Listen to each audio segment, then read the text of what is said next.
Hey, bae. Given that's how we live it, don't be mad at the system, it's simply how we've existed. I hear a lot of people talking like they politicians and choose to be an accountant because it's safe in the business. Good morning, good afternoon, good evening. I love you. God loves you best. Hello, hello, hello again and welcome. You are tuned in to Ronnie P TV. I am yours truly, Ronnie P. And if this is your first time joining, thank you so much. And if you're back, thank you for coming back to spend some time with me. Today we are going to be reviewing Married at First Sight, Season 10, Episode 6, In Seasickness and in Health. Yes, I know. I'm late. But for a good reason. I started a new job, and this job, I get up at 2:45. I have to be to work at 4 a.m. It's an adjustment. Bear with me. We'll get on schedule, but I'm going to do 6 and 7 tonight, and you're welcome. Okay, so we're just going to get right into it. The episode starts off with the couples preparing to end their honeymoons at the Westin Playa Bonita in Panama. These are the final days of their honeymoon, and they're going to be going out today on a catamaran. The couples are going out on a catamaran, and starts off with Derek and Katie. Katie is speaking about Derek and their relationship thus far, and how she is, I have my handy dandy notes, how she's very happy, she's content with the relationship thus far. She also mentions how she hasn't even noticed Derek's snoring. I thought that was cute because he's tolerated her morning breath, so it's all good. She also said that initially she had doubts, but she feels like she's in a good dream. I think that's a really good analogy. Both of them feel like they were properly matched, and they discussed their likenesses and their dislikes, or their likenesses and their differences. And Derek also discusses briefly how he's never been in love before, but also never experienced such a connection in a relationship.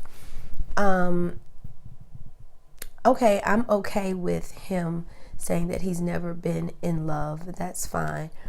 But for him to say that he's never had this level of a connection,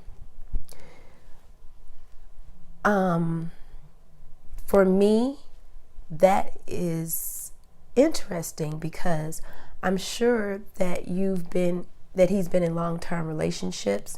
So for him to have never had a connection after going through the process of building, growing to learn someone, and everything that goes into a relationship, that he's never created that connection, but he has a connection with someone that he's been married to for 5 days.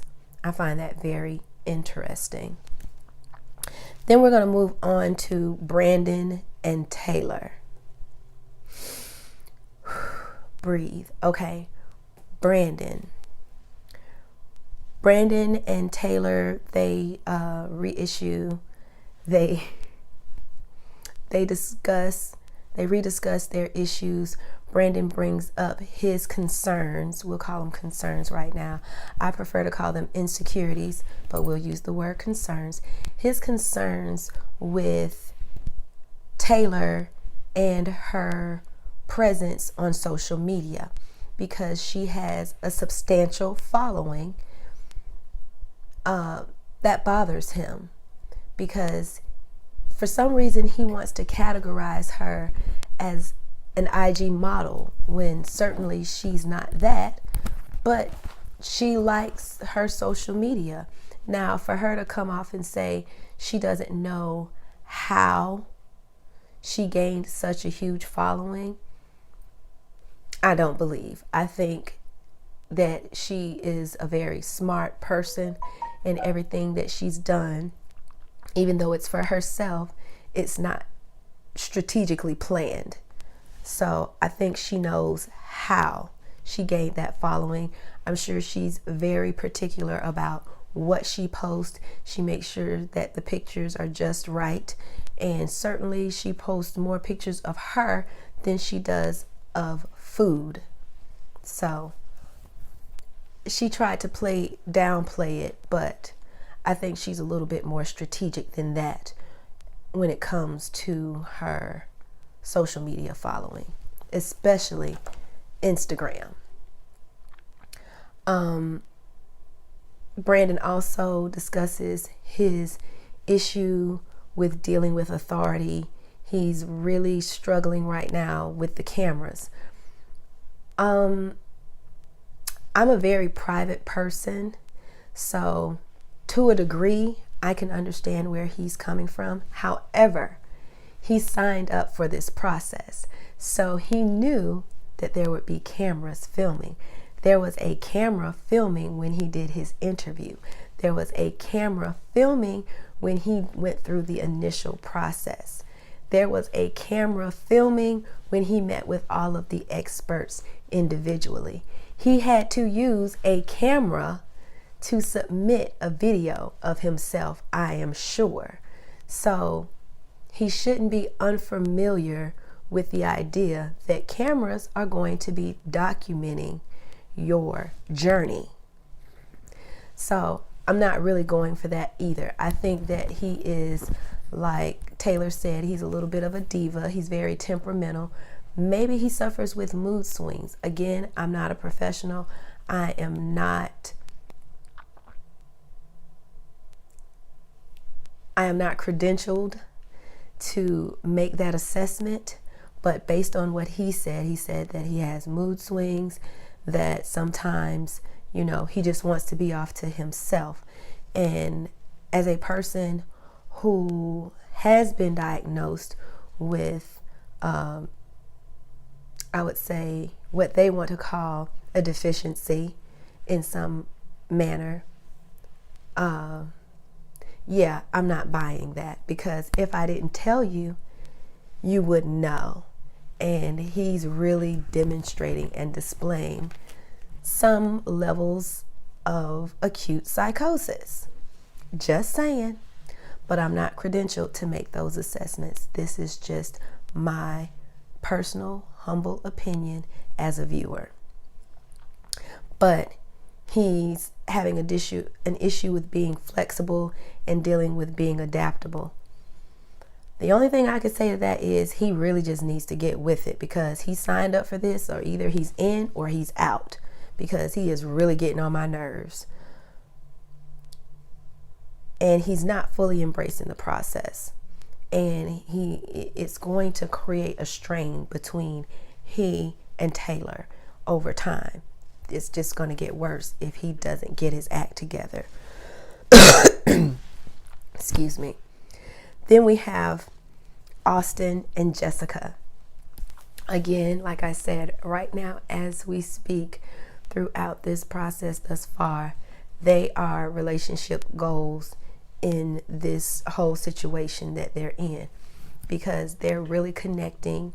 They seem to be communicating. They're building a rapport. They seem like a real relationship. They are a real relationship. They're both 10 toes down, both feet in, and on board with the entire journey. I know they say process, but this is a journey. Your life should be looked at as a journey, because you can take different roads, different paths, and you can hit roadblocks, and it definitely is a travel. And there are processes that you go through, but what they're on right now is a journey to me. They also talk about when the food comes in, she doesn't like papaya, he doesn't like seafood. So they're very open with the things that they share, so that they better get to know each other. And I really like that. Also, neither one of them have ever lived with a person. So I think it is amazing how well they are able to cohabitate in this environment, despite that it's still on a honeymoon, but they are really, really working well to cohabitate together. And I think that is awesome. They also discuss stressors between the two of them. Their communication, I think, is really good for where they are. They want to learn more and know more about one another. And then we have Zach and Mindy. I just call them the roommates. Zach, to me, he's just full of shit. Let's just get to the point. He just wants, he's all smoke and mirrors. I mean, he knows, again, he too knows what he signed up for. And I think it's just with Zach, it has to do with the lack of attraction. Maybe initially it was the adrenaline, and you know, he saw her and she's like, oh wow, she's pretty, but not so much. Or maybe he didn't feel that way. He was just being polite. Like, sometimes there are people or groups of people who are better at the mask of disguise, and they don't say how they really feel.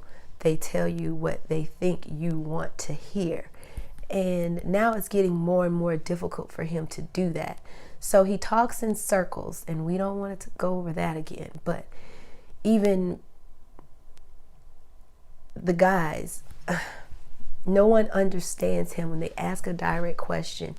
He gives you this whole soliloquy of nothing.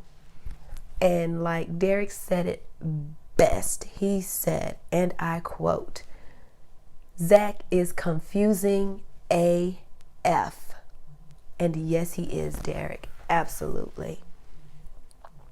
So the couples prepare to head off for the excursion for the catamaran trip, and they're going to get on the boat, and they notice that they are one couple short, and this would be Michael and Mika.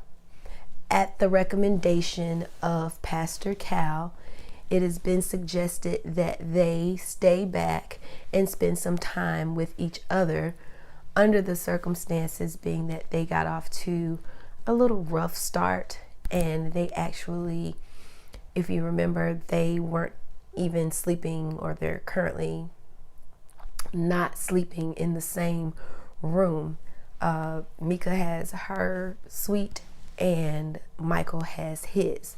So Pastor Cal suggested that they stay inland and just, you know, take that time to bond, get to know each other, and reconnect. They go on little excursion, I guess, downtown in the market square, and they get ices, and Michael gets one. He decides to be a little different, and he got one that had the additional, it had like coffee to it and was very strong. So, but he says we don't waste money, so he went ahead, he was a trooper, and he finished it. Also, like, I don't know if the man would have been offended if he threw it away, because I mean, here in America, we got paid for it. So if you want to throw it away, I got paid. But other countries, other cultures, other customs, they might not have saw it that way. So there are many factors. Nevertheless, he finished it.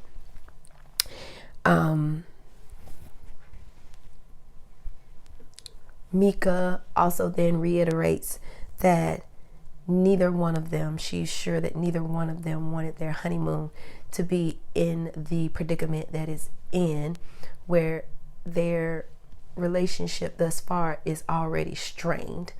And she's hoping that this allows them the opportunity to get a little closer. She can feel more comfortable and feel like she can trust him, and they can move forward in a positive direction. And I too hope the same thing. Back to the other couples, as they're boarding the bus to head to the catamaran, Katie brings up the conversation about babies. And Zach had the nerve. Zach had the nerve to actually comment on that topic and said, I don't think we're there yet. And then Mindy went ahead and reiterated on his thought process.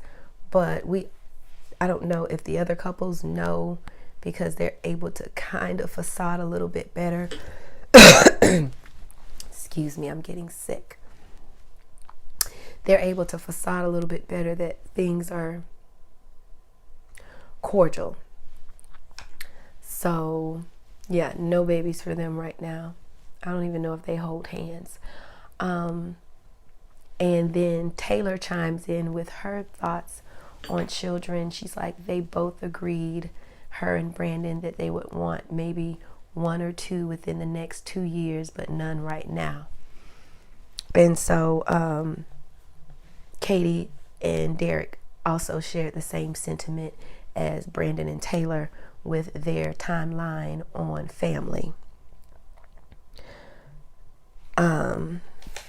Then also when they get on the catamaran, they go out.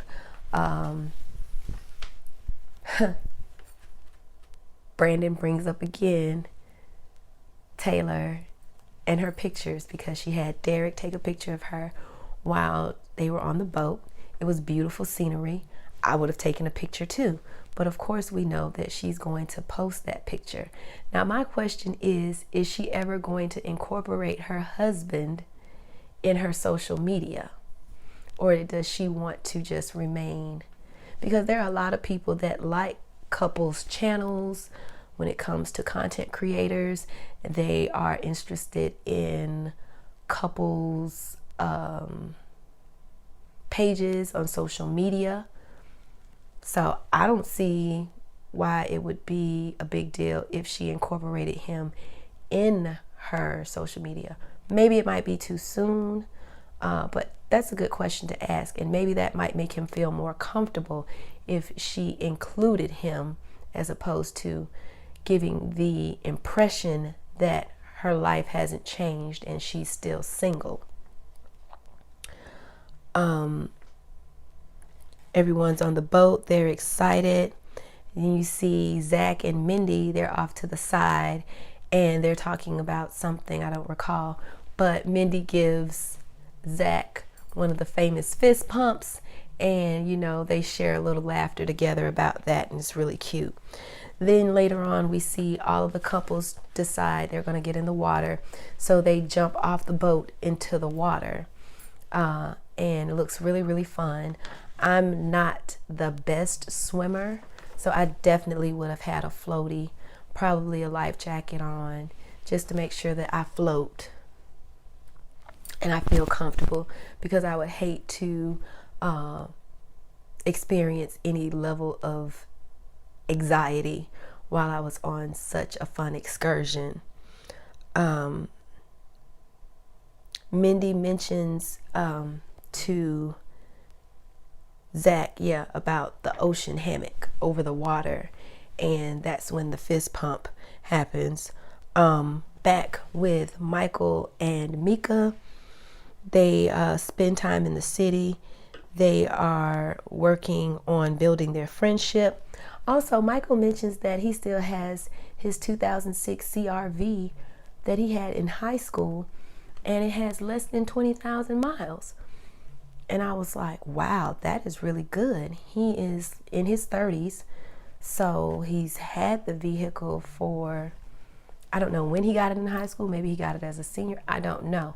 But I was trying to figure out that math. I didn't put too much into it, though. I watched both episode 6 and 7 about 3 times. It's just too much. This season is really exhausting. The majority of the couples are draining, and so it's really, really hard to sit there and watch it, because it's like it's just sucking my soul. Michael also mentions they're in the square and they're watching children play I guess they're on a field trip, and Michael makes a really good point about shaping or having an impact, a positive impact on someone's life. And he shares how playing a role in shaping someone's development is a great gift, and I would have to agree with that. I know that I can think back to some teachers who played a significant part in my development, especially around the ages starting at 14, because that's when my oldest brother passed away and I was just starting high school. So it was a very difficult transition for me, but I don't like it when my phone is ringing. It was a very difficult transition for me, but because of those professionals, those educators, it made the transition a lot easier, and I am forever grateful and thankful that they were in my life, and I was blessed with the opportunity to meet them, because they play a part in shaping and molding me into the person that I am today. And next, we go on to talk about personal space. Katie mentions how Derek really, he's taking on this sharing to the extreme. She says that she was going to take a shower that morning, and she was really looking forward to those few moments by herself just to take a shower. And she looks over her shoulder, and lo and behold, who does she see? Derek. And it's so funny that she mentioned that, because my last relationship, my ex, when we first started dating, he wanted us to take a shower together every night, every single night. And I thought to myself, no. I mean, we share a lot of space, and sometimes you just want that time to yourself. You are decompressing, you're washing away all the stress, you're washing away all the day, all the stress, and sometimes you just want those moments to yourself. You don't want to share that. It's the bathroom, for goodness sakes. And so I think without him knowing it, I gave him a special gift that I'm sure he appreciates. Then we have Micah and Mika. They're saying how they both feel hopeful after spending the day together, and then later on that night they spend some more time. They go out, and Mika tells Michael that she feels good about moving forward. Also, this is a time where Mika talks about her expectations as far as living together and house etiquette, and I was like, girl, what the huh? Like, she has some unreasonable, outlandish expectations of what people should do. For instance, if she's sleeping and he has to get up, she wants him not to wake her up. I mean, that's fine. Try not to wake me up. But I'm not going to ask you to keep the lights off. Don't turn a light on. And she says, it's easy to get dressed in the dark. Mika, girl, come here. I want to see you get dressed in the dark. I want to see you agree to those terms and conditions when you're trying to put on your face in the morning. I am quite sure I can say this, that you wouldn't. So get it together, girl. It's just unreasonable. They come back to the hotel. Michael asks her, is it okay if he come back to the room and they share the room? And she says, absolutely. And when they go in and they're getting ready for bed, she says, well, I have a robe and there's another robe in the closet for you. He's like, I have to put it on? She's like, yeah. He's like, no. But he agrees to her terms because he doesn't want her to feel pressured in any way. He says, I am a clothing optional type of guy as it pertains to bed. And I'm like, okay, Mike, I see you. So they retired their evening and they had a wonderful day. And I'm so happy to see that everything went well for them. Not so much for Zach and Mindy. As far as I'm concerned, Zach is checked out. Zach checked out after the ceremony. Zach checked out after the reception. Zach was checked out, I think, before they even arrived in Panama. That's the one thing about people, because we can't read minds. We don't know what's going on. And then we're just going on the hopes that everything is okay, when in fact it's not. He talks about no attraction, and then it bothers Mindy so much that she calls Dr. Vivian to talk to her about it. Now, this is where I got kind of annoyed, because I'm like, you're supposed to be an expert. And I would love, I'm going to go back and watch Stephanie Lee's video. If you don't know who Stephanie Lee is, you can type her name in as such, 2 words, Stephanie Lee. She is a content creator on YouTube. I would definitely recommend that you watch her videos. She is a relationship expert, and she gives wonderful assessment and advice as it pertains to this show, because she too does review it. And I love listening to her insight and her opinion. So I would say tune in and check her out, and come back, leave a comment in the comment section below, and let me know what you think. And let her know that Ronnie P sent you. But Dr. Vivian said to Mindy, maybe he's just scared, or maybe he has cold feet. Dr. Vivian, no, he doesn't. You're going to let Zach gaslight you? Like, you're supposed to be the person that I come to for advice, insight, but you're human. So I cannot expect you to be without error, because the information you gave her was erroneous. Like, no, girl, he is not scared. He does not, well, maybe he has cold feet and he wants to back out and he doesn't know how to say it, but he's not scared. He's scared of having to tell the truth, maybe, but he's not scared of the relationship, because he doesn't want a relationship. We're just waiting for him to be honest about it. And then last but not least, Brandon cuts up. He has his hand. He's like, back up. He's telling the cameraman, the producers, the team, the production team, to leave him alone. Back off. Like, he is not here for the mess. Not realizing he is the mess. He's embarrassing Taylor. He's embarrassing himself. And he's pissing me off. Like, I don't have patience. I'm not a very patient person. I'm understanding, but I don't have a lot of patience. So I don't know if I could have restrained myself that way.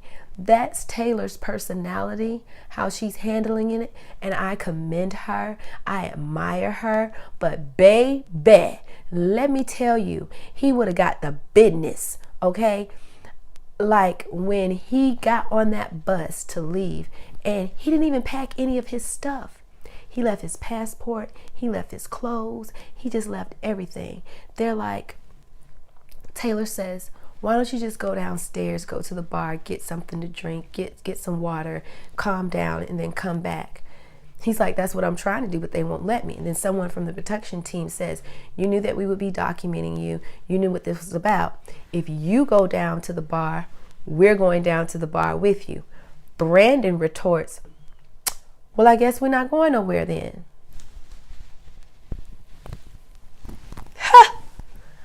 Honey, in my lovely T voice. He really was showing his ass. And yes, I know I usually don't use such language in my videos, but I think it is befitting because the more he turns up, the more I turn up. So that is where the episode ends. Again, leave your comments in the comment section below. Let me know what you thought of the review. Let me know what you thought of this episode. And I am going to go ahead and get season 10, episode 7 out to you ASAP, because episode 8 airs tonight. And I just want you to know that it's already past my bedtime. So don't forget to like this video, share this video, and most importantly, subscribe to my channel. Yes, I am sick. My voice hurts. It is on fire. So I am so glad I was able to get that note out. Like, comment, share, subscribe, and I thank you. As always, it is a pleasure. I will leave my social media somewhere up in through here. And if you liked this video, you can click here to watch more. And if you want to subscribe, click here. Until next time, bye.